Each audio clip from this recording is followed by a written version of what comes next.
with a name that's actually popping up lately being Nikola Vucevic, a guy they've had trade interest in before, and not only last season, but probably for the past 2 or 3 now at this point. Could they potentially get him through the buyout market? After all, he is under a 1-year contract and doesn't really have a future with the Chicago Bulls.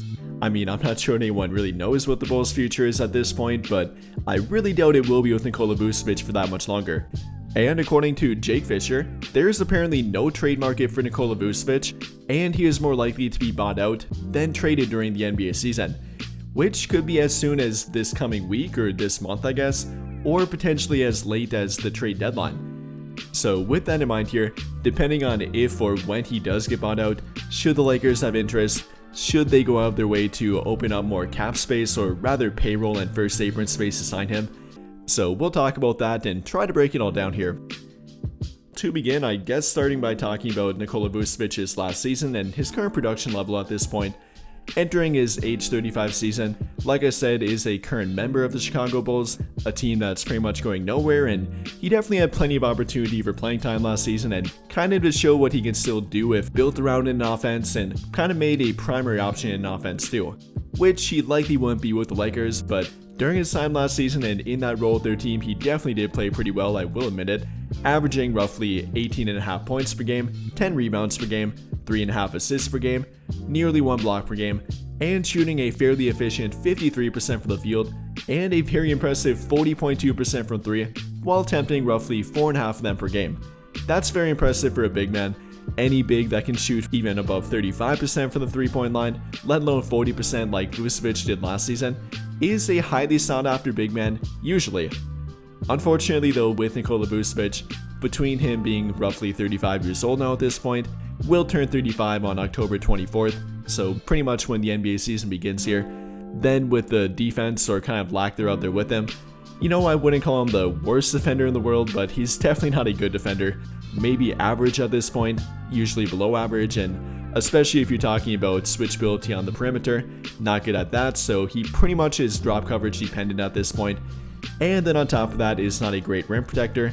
You know, isn't terrible and does have a slightly positive defensive BPM rating last season, but isn't a good shot blocker, isn't a switchable defender, isn't the best help side defender, and in general is not a very productive defensive player.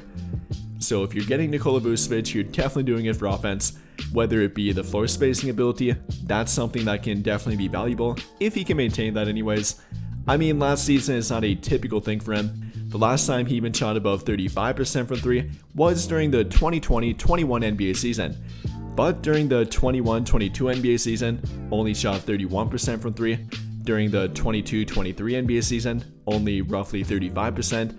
Then only 29% during the 23-24 NBA season. So you never know exactly what you might get with him. It might be an efficient shooting year for him, it might be a terrible shooting year for him, and I guess all you can hope for is something kind of in the middle there.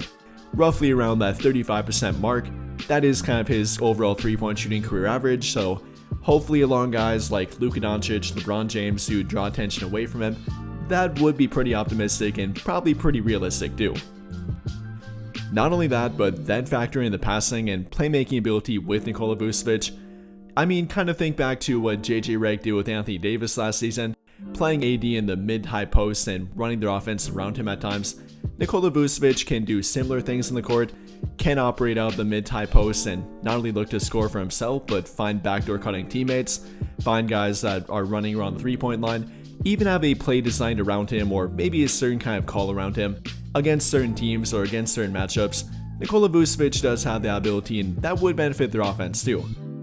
I mean, having a career average of roughly 3 assists per game to 1.7 turnovers per game, pretty good for a big, definitely showing his ability to be a playmaker on the court, not only for himself, but teammates like I said too.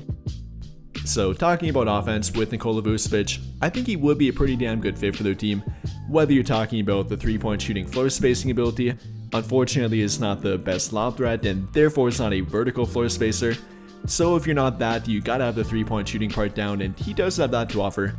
Then with the playmaking ability from the mid-high post, the scoring ability in the low post, even the floater game and good touch around the rim, I think he'd be a pretty good fit for their offense, especially with guys like DeAndre Ayton, Jackson Hayes, and even Christian Koloko already having the lob threat ability locked down.